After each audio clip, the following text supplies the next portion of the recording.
Sarah, the farming community, obviously a year-round business. Everybody's still very busy.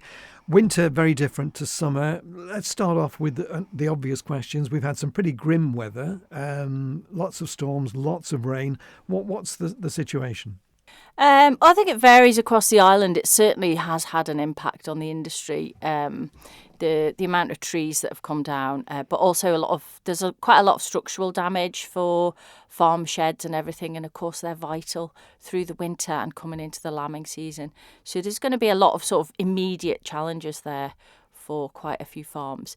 But I think the whole island's taken the brunt of those storms, really, haven't they? And it's not unexpected to have this kind of weather at this time of year, but they do seem to have been particularly severe, one after the other. They do indeed. Moving on to other topics, one that's been fairly quiet, at least outside the industry at the moment, has been what's happening at the meat plant. How are things there? I mean, before Christmas, there was a strongly worded statement from the NFU about the running of the plant. Have things improved? So I think improvements at the meat plant are probably going to have to now be very long term. I think that's the only fair way to put it.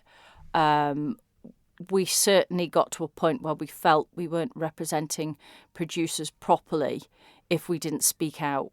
It came on the back of quite a long period of trying to have those discussions with the board and with the managing director.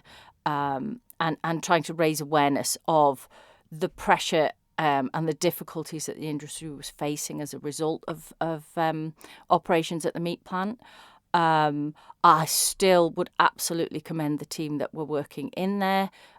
They've been doing a remarkable job despite the difficulties. Now there is a new board in place, which was encouraging, and we've certainly had a lot more communication with them than we did with the previous board. We definitely need that meat plant. The island has to have a meat plant, absolutely, but we want to see it running much more efficiently. We want to see the product. We want to see it producing that quality product as well, so that it can access markets and it can get a good price. Another thing we really want to see, that if a meat plant is getting subvention, that Isle of Man consumers are getting the benefit of that. At the moment, we're still not really seeing that product on the shelves in the Isle of Man, and that should be our priority. We need both. We need both routes to market. We need a UK market. We need access to that, but we absolutely have to see that product available in the Isle of Man. Moving on to the minimum wage issue, that has been the concern of a lot of small businesses, and food and hospitality, of course, among those. In terms of the agricultural sector, is the concern there? Absolutely, yeah. Farms are probably small-scale employers, but they will employ people, and there are people that absolutely want to work within the industry, and that's their route into the industry.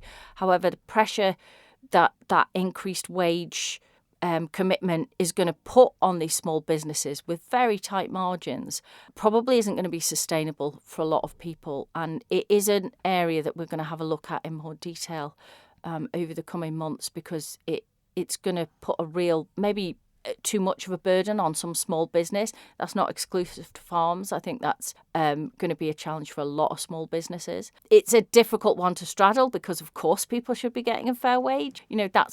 Doesn't feel unreasonable, but at the same time, it's going to be very difficult for small business to sustain that. And so we might end up in a vicious circle situation where less employment is taken on, businesses shrink, and then we don't end up, our employees and our employers don't actually end up in a better situation. So certainly that's an area that we need to have a look at from the agricultural perspective.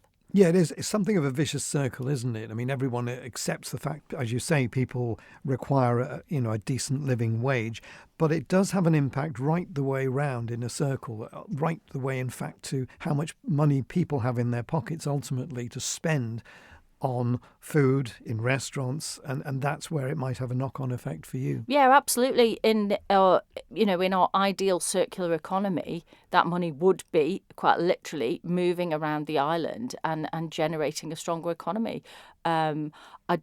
never heard anyone say you could tax your way out of an economic crisis. But it's, again, we'd like to look at that one in a little bit more detail to understand the impacts. But we have already had feedback of quite significant concern from a lot of different farm businesses as well, and that's veg, meat, dairy particularly. They do require the labour, and there is a lot of concern there. So it's something we're going to have to address this year. Now, one of the issues that affects the agricultural sector, of course, is freight and shipping charges. The steam packet have made changes in the not too distant past. This, though, remains always an issue. There's a report out which I think was commissioned by the NFU. What is the position now? Are you happy with how things are, or would you like to see further changes? So it was good to get both a political and a steam packet company response to the report we did commission that examined freight charging and comparative to other islands. And that document is absolutely a public document. We wanted everybody to see that. We wanted to build a bit of traction. The steam packet did respond. They have reduced some charges across, certainly for livestock, everything like that. We'd like to see something more sustainable and more long term. And I have probably more of a personal view than an industry view, although it would definitely have a positive effect on the agricultural industry. I'd like to see it across the board, personally, that we had a full review of all of our freight and travel costs on and off the island to see whether that actually is going to have a knock-on positive effect on our economy, because trade routes and travel routes on and off the island are extremely expensive, and I've yet to see a good argument for why that couldn't be reviewed. Food security is always a key measure. I think maybe there's a feeling within the agricultural community that possibly some politicians don't take it seriously enough. What is the situation? At the moment, live exports can take place, but no imports can take place, quite understandably, to prevent disease coming into the Isle of Man. What is the overview at the moment from the farmer's perspective? So I think it's really important for the industry to have that disease-free status that we've got here. When I say disease-free status, obviously there is still disease. There are some that become endemic. There are some that we would like to work a little bit more on this year to eradicate. But the animal health team at DEFA are absolutely fantastic, and they have done a brilliant job of both helping the island eradicate some of those diseases and protecting us from anything coming in. We're quite aware that there are, obviously blue tongue is not yet endemic in the UK, and that is restricting imports from the UK to the island. We still have the Northern Ireland route because that is still clear, but we do need to import breeding stock, and that's quite challenging. We have had conversations with the steam packet, and they were quite open to this conversation about maybe sort of more practical routes from Northern Ireland in the spring and in, the back end for both bulls and rams. And that's what really needs to come in. It will be very problematic if we can't do that. Export-wise, you're always going to be dependent on the weather, but it is very much part of our trade necessity that we need those imports and exports being on such a small island. I tend to think, well, when we look at journey time for animals, it's not actually that big a journey. So, and they travel. We have the highest standards in the world, absolutely. And as I say, the animal health team are second to none when it comes to ensuring those standards. So I think it's something we feel quite comfortable with and quite confident about. The Countryside Code, we're getting into the time of year or approaching it fairly soon where the lambing season gets underway. Recent years, there's been a lot of focus on the number of attacks by dogs on livestock and that kind of thing. You carry out a lot of work in schools, I understand already, which is going down well. What would you like to see in terms of livestock worrying legislation in the future? Yeah, so we're doing a lot of education work around the Countryside Code with kids in primary school. We'd love to get in and talk a bit more to secondary school students about what we do as well.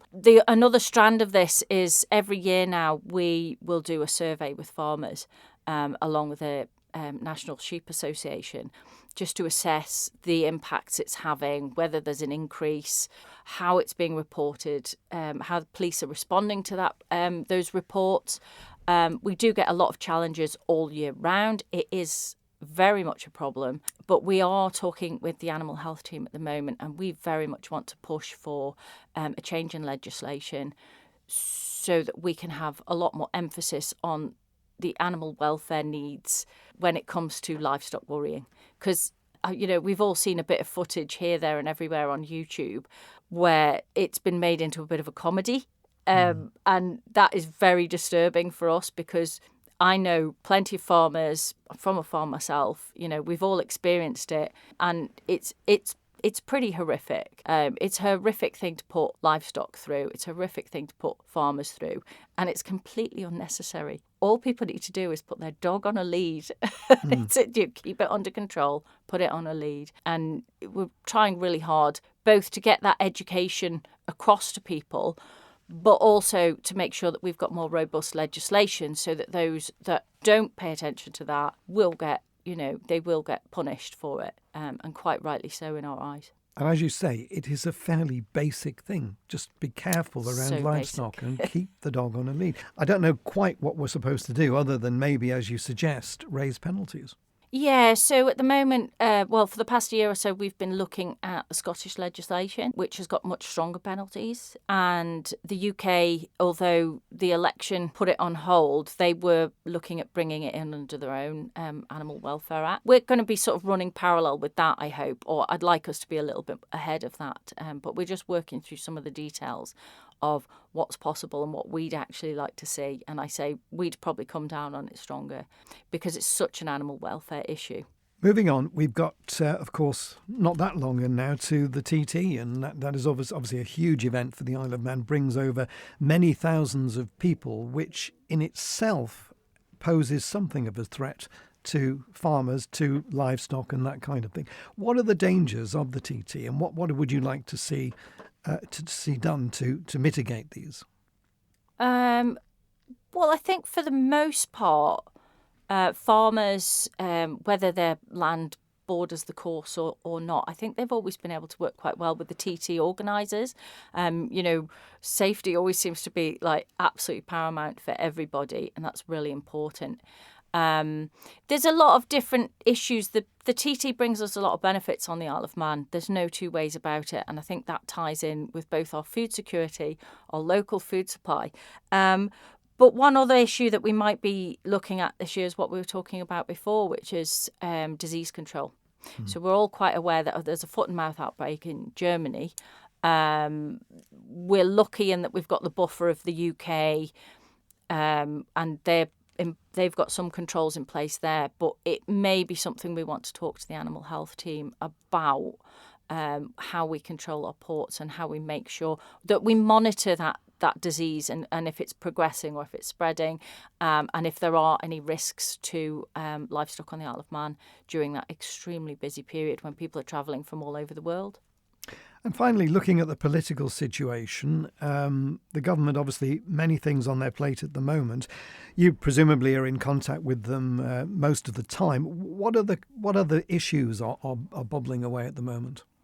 I would go back again and say it's absolutely about our food security, and about our continuing ability to produce really good quality, sustainable food, recognising that the Isle of Man probably has some of the best farming practices in the world, and really valuing that properly by creating trade opportunities, allowing business to flourish, allowing business to develop, new entrants. Absolutely, the sustainability of the industry is all about new entrants and those people having a succession plan and being able to get involved in the industry.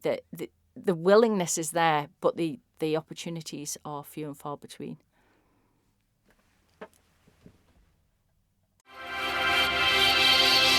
Thank you for making it to the end of the Manx Radio Newscast. You are obviously someone with exquisite taste. May I politely suggest you might want to subscribe to this and a wide range of Manx Radio podcasts at your favourite podcast provider so our best bits will magically appear on your smartphone.